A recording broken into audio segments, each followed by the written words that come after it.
Hi, good afternoon. I'm Vennie.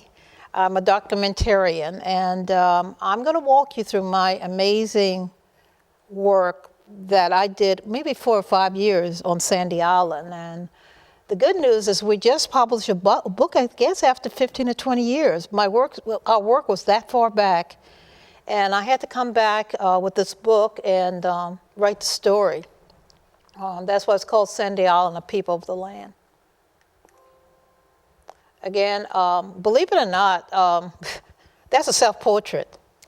And we'll tell you about the camera later. This camera is a 1930 roller cord camera, and there's a history by reason I was using a 1930 camera.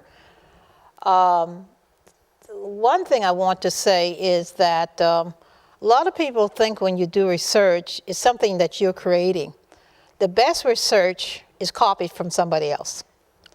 And before I even got to this project, years before I got to this project, I was studying 1930 photographers and writers like Julia Peterkin, Zora Neale Hurston, Doris Ullman, Lang, Walter Eggers. And a lot of people don't know who these people are. Believe it or not, in 1930s, when we were in Depression, we got some funding from the government to two things, so people can eat during the Depression, and number two is to build our country and record our country. So most of these people were hired by what you call the WPA, which is the Workman Project, to make money, and we thought you could feel the pain now. We thought we were going to lose our country. So before we lost our country, we felt that we needed to record it. So basically, this is where my training came from. I just want to show you real quickly. This is Zora Neale Hurston. She was with the WPA. She was an anthropologist. She was an early African-American writer and anthropologist. And I met her, and I always say meet, because I meet them in their books because she is long dead by the time I met her. I was living in Washington, D.C. as a documentarian for American Studies. I was doing American Studies at George Washington University. And I literally went in the basement of a bookstore, and I found her book. And it was all crumpled up in the basement. And I started reading it, and I said, holy cow, this is an amazing writer. Who is she? You know, who is she? I had no clue who she was. So that's where my beginning started. I would say about 1984, where it started, when I met Zora through her book. When did I get started with the Sandy Island Project? Because when I started seeing my writers and everything, I said, did I meet them first, or did I do the Sandy Island Project first? But let me tell you, there were several white WPA, and actually Julia Peterkin is not a WPA. She's a wonderful writer. They were on Sandy Island doing what I did years later. And like I said, these are 1930. And they literally was taking pictures. They were writing, like with Julia. She was a novelist, and she actually used some of the characters in Sandy Island as her characters. She literally went out there and visited Sandy Island, and some of the people was her characters in her novel. Gallo people. And actually, this is one of Julia's books, Roll, Jordan, Roll. One of the books she wrote, and interesting enough, Julia Peterkin, I think, had other books based on Sandy Island, but the photographer that I learned to do the roller cord with was Doris Ullman. She actually went out at Sandy Island at some point and recorded a photograph with the big camera that I have, people of Sandy Island. And that's really weird that the day I'm sitting here, like, how come 100 years later? And I'm repeating what was done in 1930s. This is one of Doris Ullman's photographs from Sandy Island.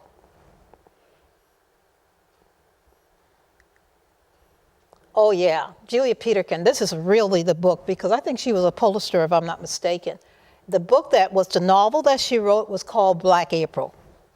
And again, the characters that she used on Sandy Island were real people that she made caricatures with.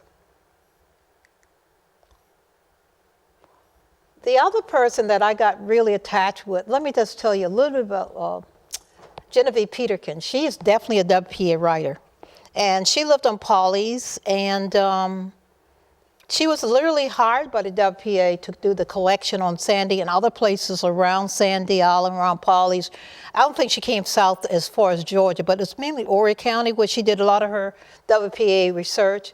So actually her daughter later on got all her notes together from her WPA collection and wrote a book herself. And I'll call her Sis Peterkin. We'll talk more about Sis Peterkin later. This is Sis Peterkin. And this is another book.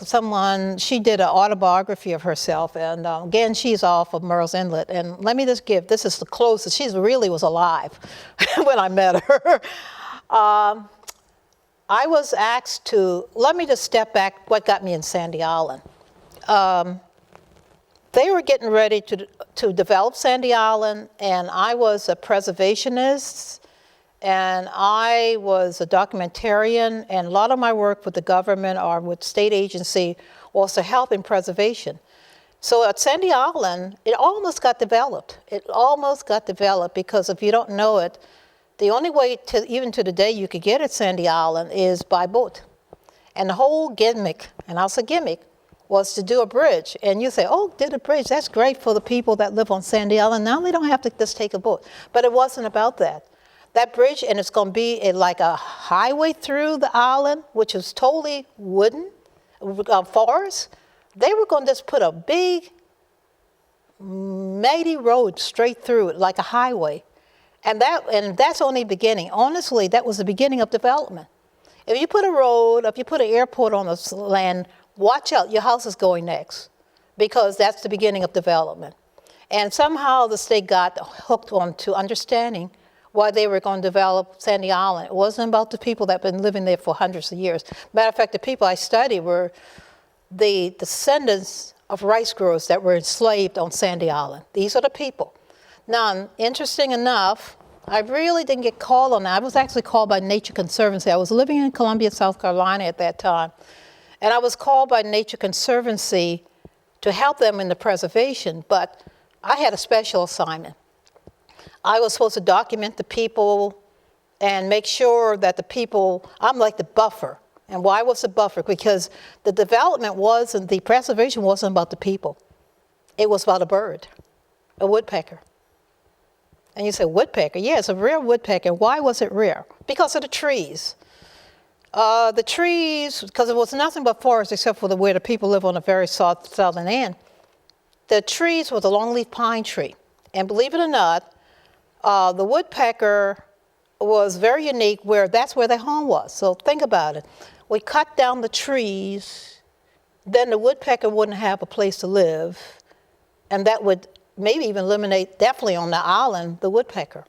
So that's why I was called in, not to really work with the woodpecker and the longleaf pine, but to get to be the buffer so the people could understand what we're doing there and that we need to preserve them also. So let's get back to Sis Peterkin. Sis Peterkin, who's Genevieve Peterkin, believe it or not, I've already mentioned Genevieve Peterkin, and I haven't mentioned Chandler yet. No, I haven't mentioned Chandler. Well, Peterkin is her mother-in-law. Chandler is her mother. And, I did mention Chandler. Chandler is the WPA writer. So basically, mother-in-law, and interesting, I want to make one little point here. When her mother was doing the research for the WPA on Sandy Island, in those areas, she went out there with them, with her mother, and she got to really, really learn Sandy Island. So how does she get into my story? Believe it or not, there's no hotels on Sandy Island. There's nowhere to live, nowhere to stay. And she's herself a wonderful historian, a documentarian. And she said, well, live with me when you do the study. Live with me in my house on Pawleys. What a adventure. So when I went out early in the morning and did the research, I left the island and lived with her for about 4 years, back and forth, not every day, unfortunately, because we were right on the marshes. Can you believe it? That's where I was living. And the other thing which was very unique, we just didn't just chat. We sat and drank wine. Well, did I say drink wine?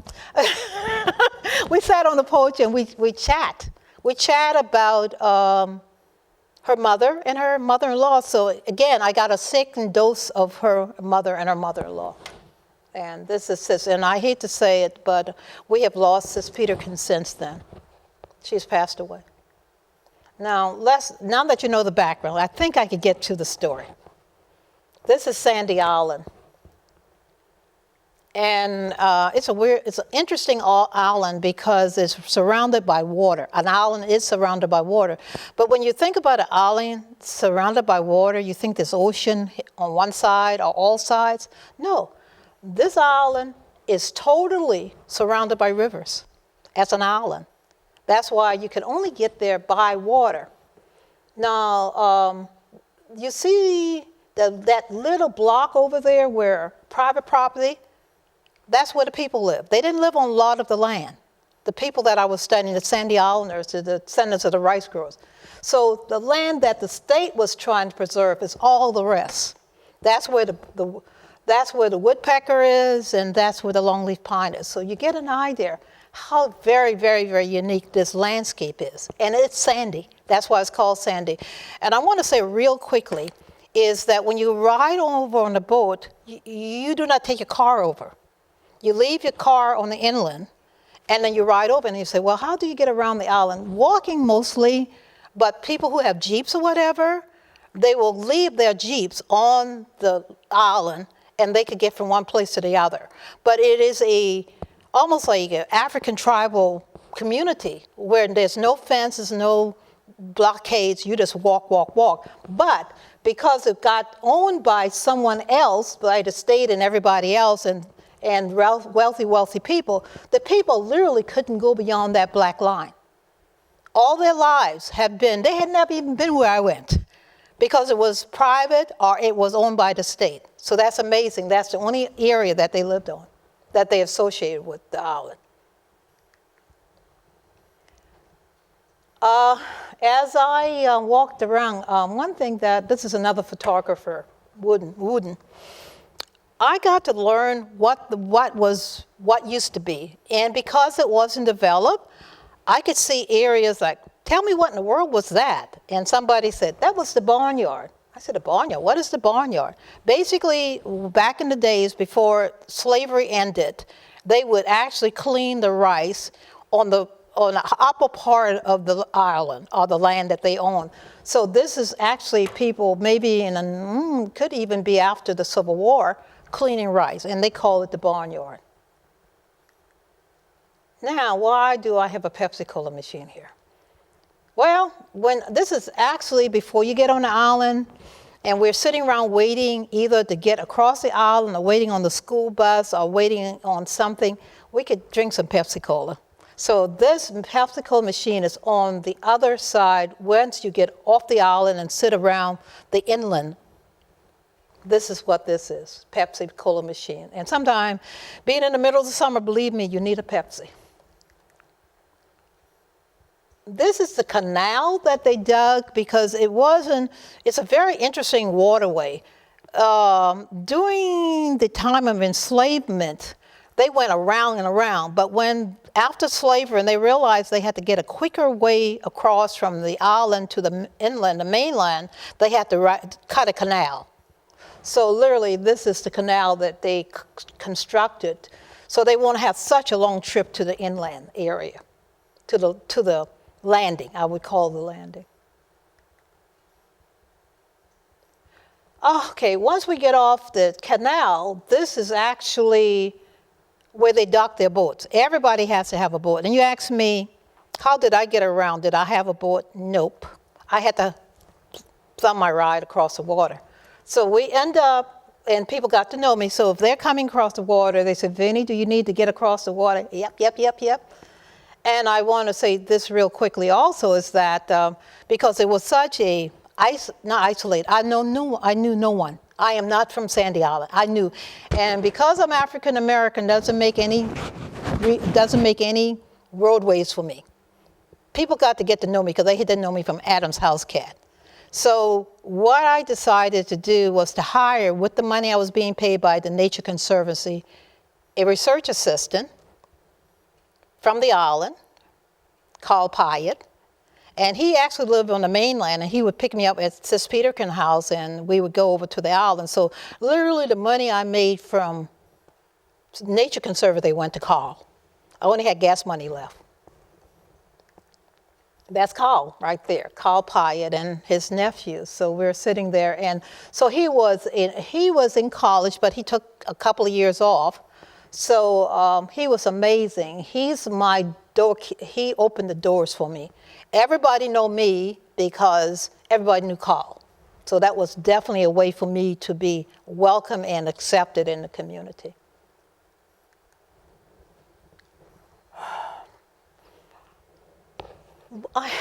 It's so important to know who these people are.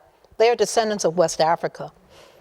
And this is, I believe, Mr. Elliott. And the reason I got his picture taken because he was waiting on the side, on the edge of the island one day. He said, Vennie, I'm not going to let you wait out here by yourself. I'll sit here until we get a boat for you to go across the island. And I could just remember turning my body around and seeing this amazing man, the physique, the West African in him. And if you could read this is what I wrote when I got the feeling of who he was. And I'm going to just read it really fast.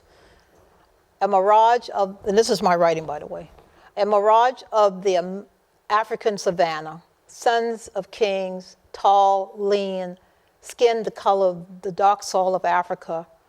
Their great-grandfather were bound and shipped from Africa. Still on the river edge, the images reflect, as their great-grandfather image reflected on the river edge. So that was what I saw.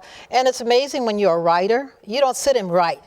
You see an image and you write. You know, even if you have to bring out your old napkin from the kitchen, you write it as quickly as you can, and this is what I got out of looking at him that afternoon. Just amazing. Another one of my lead persons up the island was a community leader. Actually, Wilhelmina has since passed away, unfortunately. She was young when she died. You could tell she was young. But I had to have a lead person to authorize for me to be there. She was a very intelligent woman. I think she worked at the bank. You know, another thing, people think that these are savages from Africa. I don't think so. Their homes, they are like, if you saw them on the inland, you wouldn't even know they were from Sandy Island. They're like everybody else. They're not that unique. They're just African Americans that you'll run into at the bank and she'll give you your money. It's that easy. So anyway, this is Wilhelmina, and she really was my lead of the community.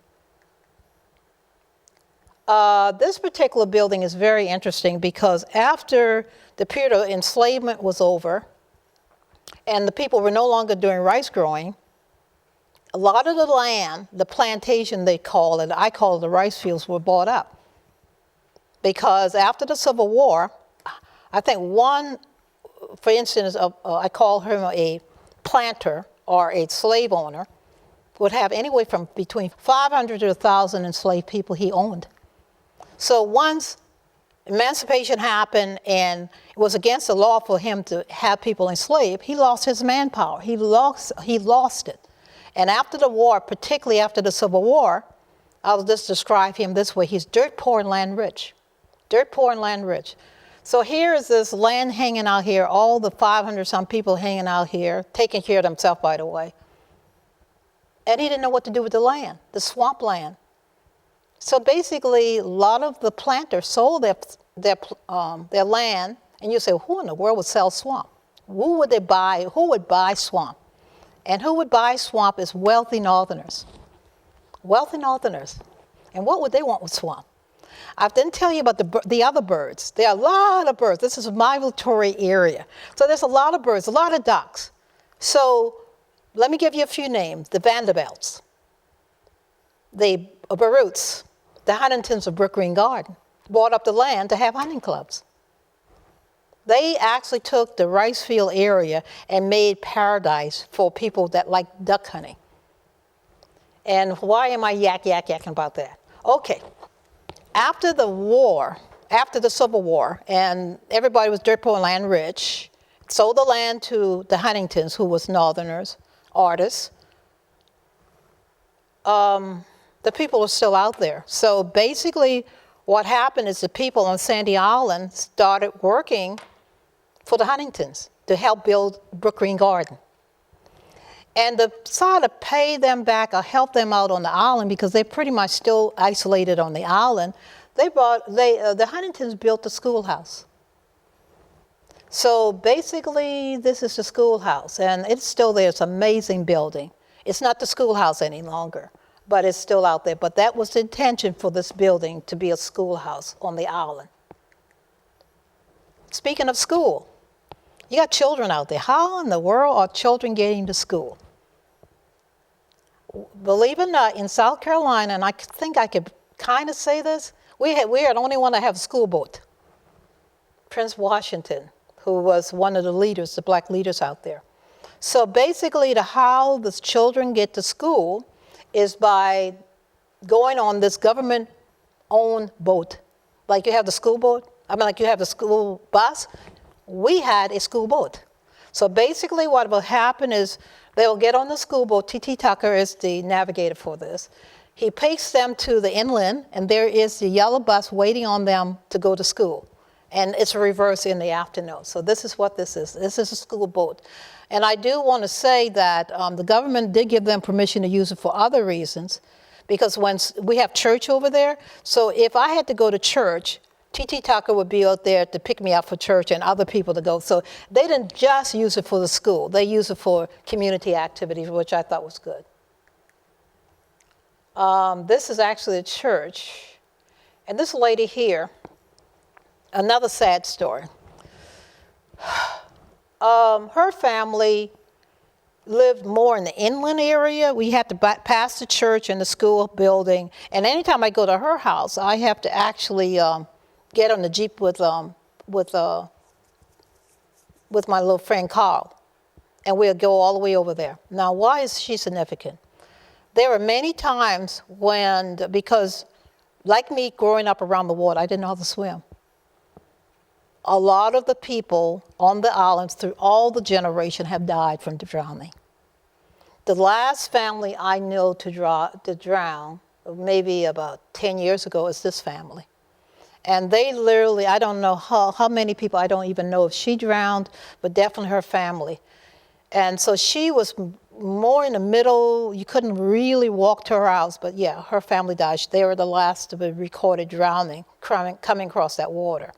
And you say, why? Why? Because these are John boats, and we are on interstate waterway, so you have these huge boats. Before you get to the canal, you got to go across this big, deep interstate waterway, and nobody knows them. And unfortunately, a lot of times, they don't even have lights on the boat.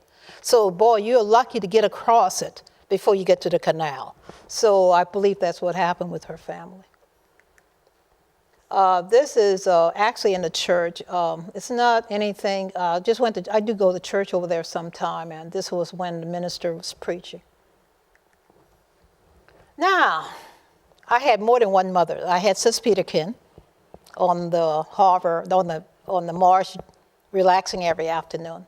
But when I'm over there, sometimes I need to drink some water, a sandwich or something. So this is Miss Elliott. She's my mom. She's my mommy mom. And if I got tired and worn out, this is where I would go to Miss Elliott's house and cool out, and she was so sweet. Actually, she has passed away also. She was, the last time I went over to the island, maybe 10 years ago, she was still living. And I hadn't seen her for 20 years, about 20 years, the last time I saw Miss Elliott. And I went in her house to say hi. She said, "Oh, hi, Vennie." I said, "You remember me? You're almost 100 years. You remember me?" She said, "Let me show you." She takes me through her house in the hallway. That picture is hanging in her hallway. I gave her a copy of her picture. And from the time I gave it to her, she hung the picture in her hallway of her house. Now, let me just read this real quick, Miss Elliott's yard. In Mrs. Elliott Broomsweat yard, she has raised her children, grandchildren, now her great-granddaughter. Her front yard is lined with shrubs and flowers. Her backyard, a vegetable garden, orderly road, with snap peas, collards, and peanut sprouts. So that's the poem I wrote about Miss Elliott. Actually, this is Miss Elliott's son.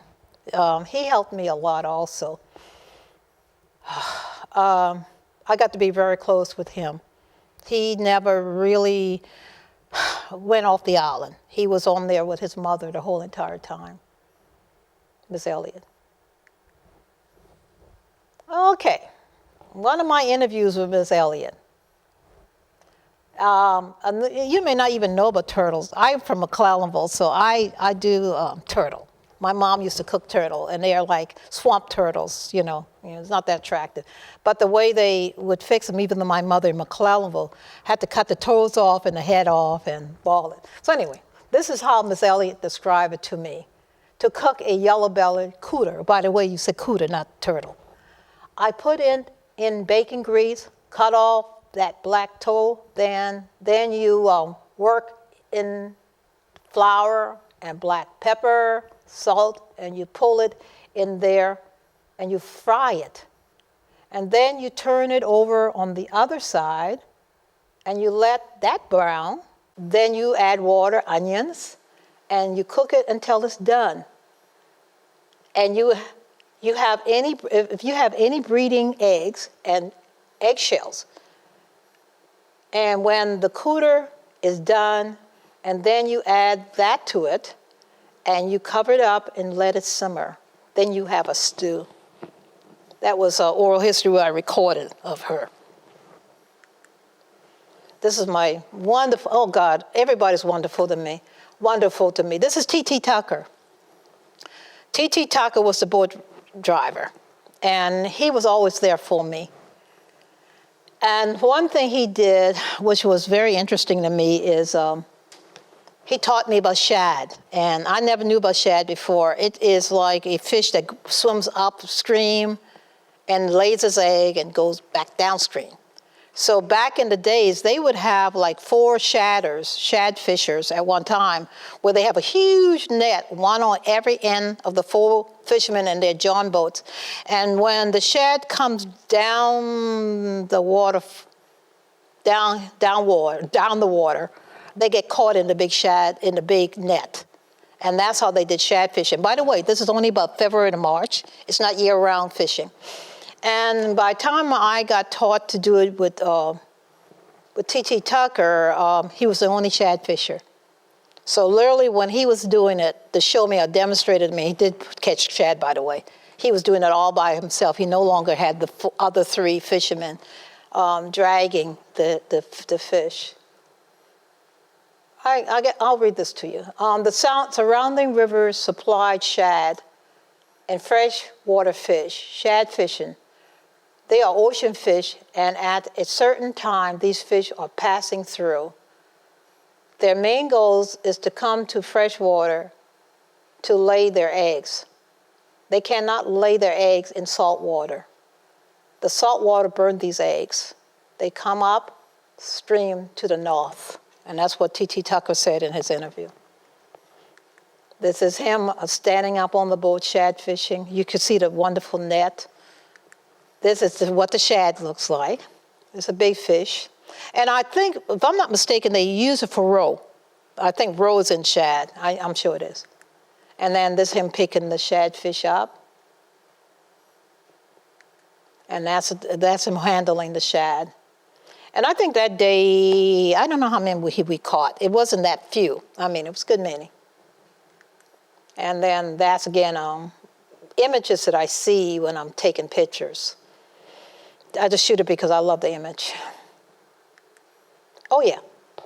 At the end, we got through at the end of the day, and I was tired. I had run out of my roller cord camera film. And he picks up this garfish.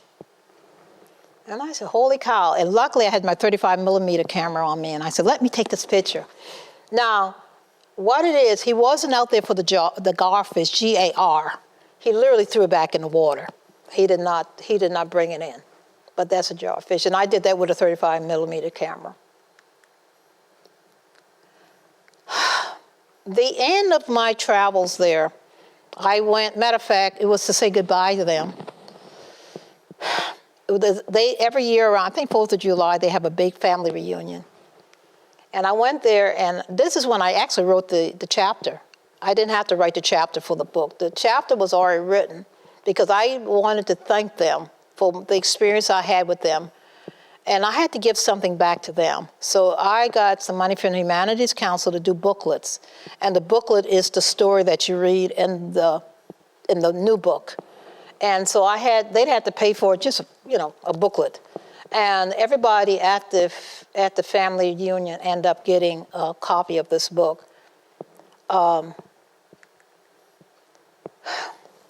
Leaving Sandy Island. Daybreak gradually lightens the sky along the savannah, revealing an unspoiled landscape. Only moments before the moon shadowed a mile-long man-made canal that led from the inland island bounded by the massive swamps and tidal marshes. One of my favorite pictures. I said bye. Why did I say bye to everybody? I had to close the door behind me because I did not want anyone to follow behind me. I did not want to introduce anybody to the people of Sandy Island, on the island. So when I left after my research with the Nature Conservancy, and we got all the land settled, we got the forest settled and everything, we had a little program even over there, I said bye-bye, because there is no way I would be the reason for that island being destroyed. And I may have been back on the island maybe once since then, but that's 20-some years. And this is a good bye-bye. This is my family in McClellanville. And this was done by the roller card. And the young lady that you see sitting in the middle is my niece. She went to USC Spartanburg. She has 2 wonderful boys.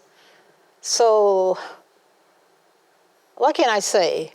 Photos are a lifetime of pleasure, even though she got children that are bigger than her now. And that is it.